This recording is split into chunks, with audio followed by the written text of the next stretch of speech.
I wouldn't fit in today in Oklahoma. I think it's a great honor and great privilege to be here today to represent my grandfather and grandmother, Brother James T. Hoot. Bless the good Lord.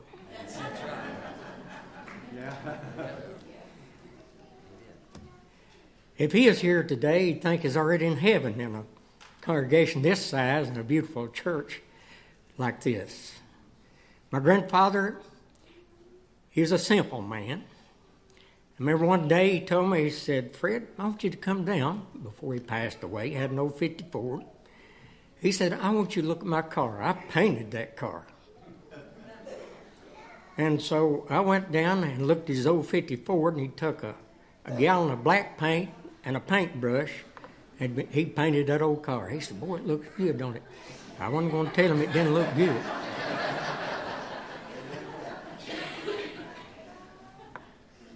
And like I say, you can never say that he ever preached for money. He died in poverty. He gave his life totally to the ministry. He died in an old house where termites had eaten the foundation out and the floors were on the ground. And I'd like to say thank you personally to the churches here in East Tennessee. He still owed on that old house. And the churches here in East Tennessee took up money and paid his indebtedness off before he passed away. And I want to thank everyone for having a part in that way.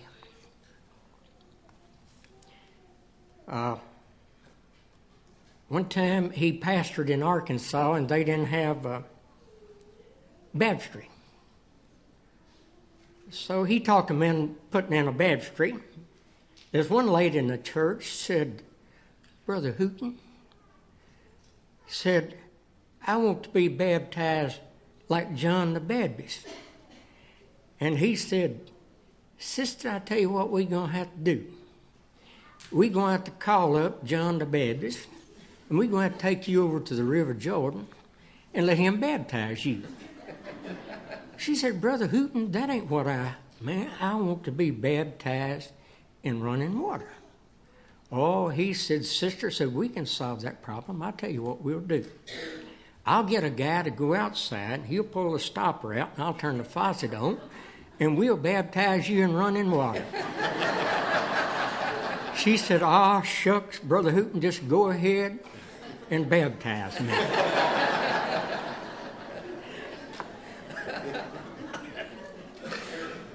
I tell you, he is straight. I remember one time when we were small, we got to kind of talking a little bit and acting up. You know, young people, you know how they'll do when you're young. And he's the type, you know, if somebody started disturbing a little bit, he'd be preaching, he'd just quit. And he'd just stand there. It'd take him a while to figure out what was going on. And he'd finally say, "Hey, young people, you quit that acting up and talking back there, and then I'll go back to preaching again." And he would. And his saying was, I remember when he'd say that, he'd preach a stern message. Then he'd say, "Brothers and sisters, I tell you what, we've got to love one another." And he'd say, "Now, if you don't love me," he said, "the old booger man will get you." And he said, "Now, you don't want the old booger man to get you." And so I could tell you story after story about my grandfather, but I have some CDs out there, and they, on those CDs, it takes them a little while to do a pause before they start. And you might think it's not going to work, but you got to let it go a little while. They're out there, and I put them on this brother's desk out there. I borrowed his desk. That was all right, wasn't it? And another thing, I put them on his desk out there, and also I helped Carol and sent her up a bunch of information. And I tell you one thing, Carol and the ones that did that book, you did a wonderful, wonderful job. And we want to praise you and thank you for it. I think everybody ought to give her a hand clap, and everyone's involved in that book. I'll say this, and then I'll close. I'd like to say one thing here. I don't like to think of death. I've got a lot invested on the other side. I don't like to think of death as death for a Christian. Just 4 months ago, I lost 2 sisters to cancer. We had to put one funeral off another 4 days apart. One of my sisters never did marry. She took care of my grandpa and Grandma Hooten until they died. She took care of my mother until they died. Didn't have to put them in a rest home. And I don't like to think of death as death for a Christian. But just stepping to this side of the Jordan, the other side of Jordan, walking through the big gates of pearls, strolling down the streets of gold, looking to the walls of jasper, hanging her feet over in that big crystal stream that flows from the fountain of God, to be there with him forevermore. And the Bible says we'll know as we're known. We'll be over there celebrating 10 million years from today. It's worth it all to live for God. Amen. So, congregation, it's so good to be with you today. God bless you, and I pray many souls will be won to Christ through this congregation here. Love and appreciate you. Like I say, if you don't love me, no booger man to get you. Stay here and get a picture.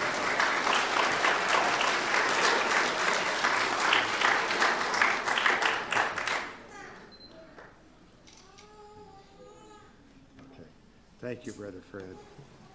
There are some more interesting stories about Brother and Sister Hooten and the history, and we encourage you to look that up. Thank you, Fred, very much. I meant to say this, brother. It's in page 75 in another book.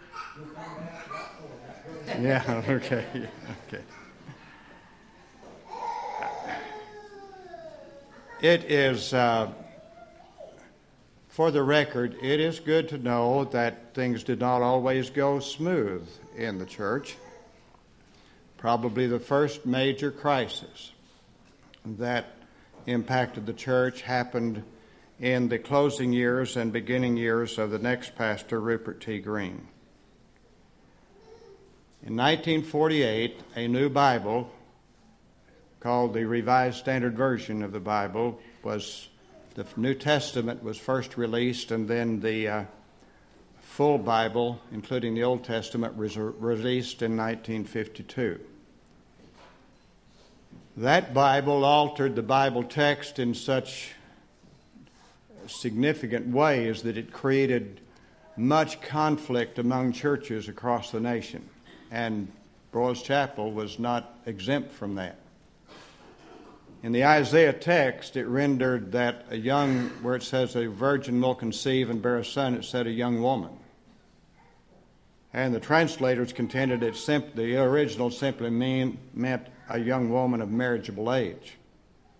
But that did not satisfy, and so the Bible became anathema. It created division in churches. There were Bible burnings all across the nation, and it was introduced through Sunday school literature in the Broyles Chapel Church, created a division, and the church lost several vital families. And in fact, since it's for the record, the Campground Church was born out of that division that struck Broyles Chapel. So you can, if you've ever been through anything that has disrupted the togetherness of a congregation, you know how painful it is. It's just about like if it's in a family. In the midst of this, God sent another couple to pastor the church, Rupert and Jeanette Green. Is Bobby Bishop here? She was unable to make it, so Gary, are you going to take this part of the story? Okay.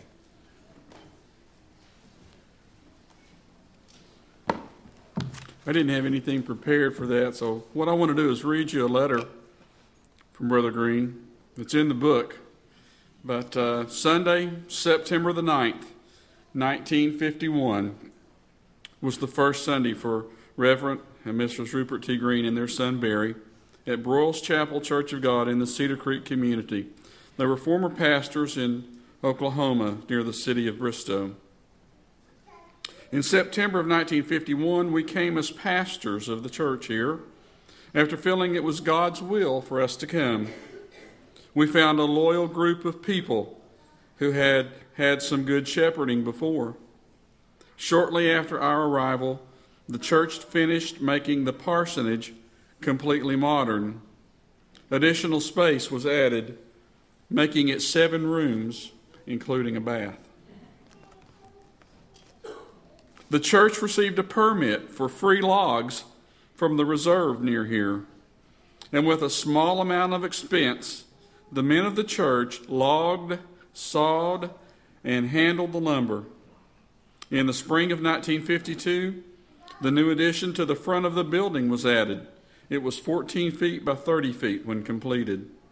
This addition includes a nursery with built-in beds, a vestibule, and 1 Sunday school room. The church also added new hardwood floors, knotty pine wainscoting, a new flue, along with several other improvements in 1952. In addition, new pews were installed in November. The improvements on the church and the parsonage are valued at $7,500, and the church is free of debt now. Plans are now underway for a new 24-foot by 40-foot addition to be built in the spring of 1953. Several have been saved and sanctified in the past year. New families are attending, and the overall interest of the church is good. Several have been healed. Some have been raised from near death, for which we give God all the praise. We feel honored to have been called by the Lord and the people here to be their pastors. We have been cared for in every way, and we hope and pray that we will be worthy of the appreciation they have shown us. We desire the prayers of all that we may stay usable for the Lord. Rupert T. Green.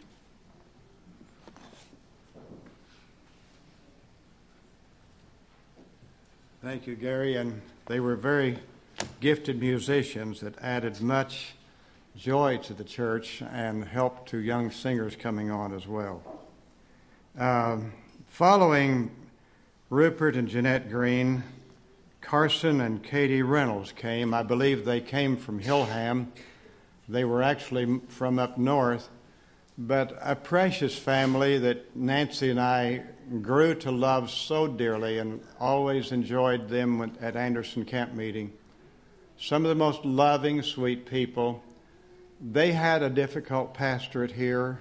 I'm not altogether sure the reason, but anyway, they went on from here to pastor very fruitfully congregations in Ohio and Michigan. And I know for myself, I will remember Brother Carson and Katie Reynolds for a long time. We had them in our home. They held a revival here following the dedication in 1975.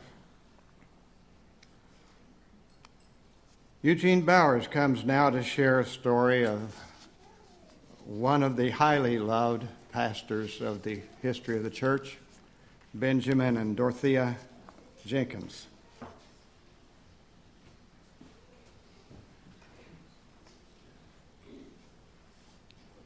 Our 9th pastor from 1960 to 1966, Reverend Benjamin A. Jenkins and his wife Dorothea came from Roanoke, Virginia to Broyles Chapel Church of God at Cedar Creek. Pastor Jenkins had many gifts. At the age of 65, he was loving, kind, full of the Holy Spirit. He also had the ability to pass it on. He passed it to his son, Reverend Paul Jenkins, Reverend Willis Bowers, Reverend Tommy Collins. He also prepared several young adults for leadership in the church. Ron and Shelby Hope, Bobby and Judy, Gary and Brenda, Ron and Inez, Menace and Norma, R.B. and Claire Ruth, John R. and Lucinda, Buddy and Joyce, Bill and Janet, Carolyn, Francis, myself, and Josephine, to name a few. And most of these all have served as teachers or leaders in the church for on to 50 years. And another special person, Mildred Collins, had 41 years of perfect attendance in Sunday school. What an effort. Pastor Jenkins also was a gifted carpenter. He was known as the preacher that raised the roof. He added a roof over the front of the church with an upstairs study, a roof over the annex for a youth room, a 2-car garage with an upstairs workshop, and built the first toilets around from federal government plans. After 6 short years, he died with cancer at the age of 70. He showed us how to live and also how to die. I never saw a man more prepared. Then I'd like to honor Reverend Iota Salmon, our first associate pastor. I like to think of her as the glue that held the church together. Well, why not? She was Dave Waddell's daughter. So Iota and Benjamin, if you're looking our way this day, we'd like to say thanks for being our pastors. And we can still have a striving church 100 years from now. There was another event that happened in the church back in the early 60s that I'd like to mention today. June the 14th, 1963, 2 beautiful young ladies, Marilyn and Carolyn Renner, showed up at the church, filled with people to see a double wedding. Bobby Joe Fillers and myself were the luckiest 2 men on earth that day.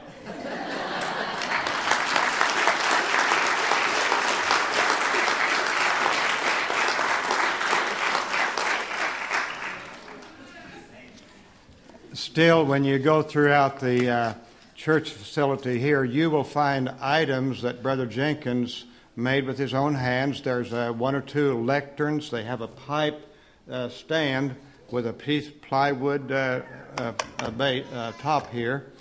And on some of them, he stapled his calling card on the underneath.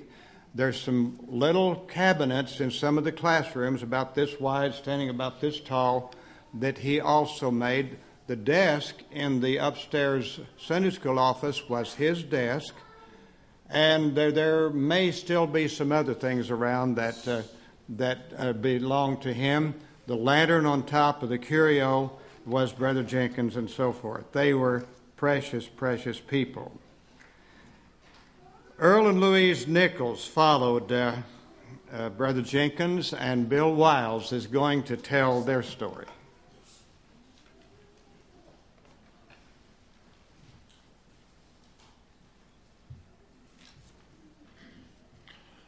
Earl and Louise Nichols and his son Earl followed Benjamin Jenkins to become the 10th pastoral family of Broyles Chapel. Having previously served in Huntington, West Virginia, Brother Nichols is remembered as a man who loved life and who enjoyed having fun with the people.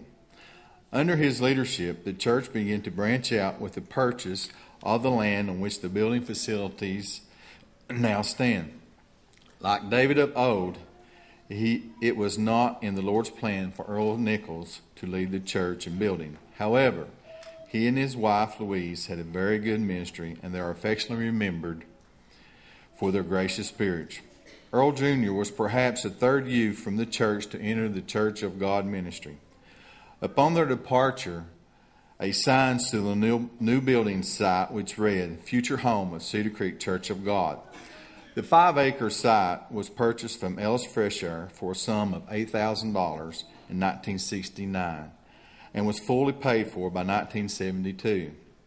Willis, Menace, and Norma Waddell, and James and Charlene Tweed were some that began to move into service positions in the church at that time. Attendance was doing well for approximately 110 present on Sunday morning, and Willis Byers had succeeded Ioda Solomon as the church's second associate pastor. Willis would go on to enter the active ministry, and along with his wife Trixie, he pastored several congregations of the Church of God in East Tennessee. Willis was perhaps the second young person from the church to answer God's call to ministry.